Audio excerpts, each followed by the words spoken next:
حافظ تلوار۔ قرآن سینے میں تھا، تلوار ہاتھ میں، اور اللہ ساتھ تھا۔ تاریخ میں کچھ نام ایسے ہوتے ہیں جو لکھے نہیں جاتے بلکہ خون سے نقش ہوتے ہیں۔ یہ ایک ایسے ہی نام کی کہانی ہے، یعنی عاصم منیر کی کہانی۔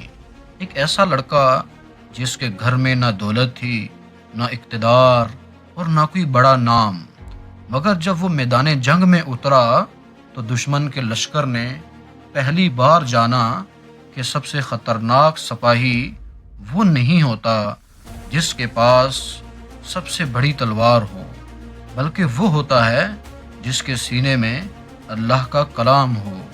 یہ ایک چھوٹے سے گاؤں کی بات ہے، جہاں گلیاں تو تنگ تھیں مگر لوگوں کے دل کشادہ تھے۔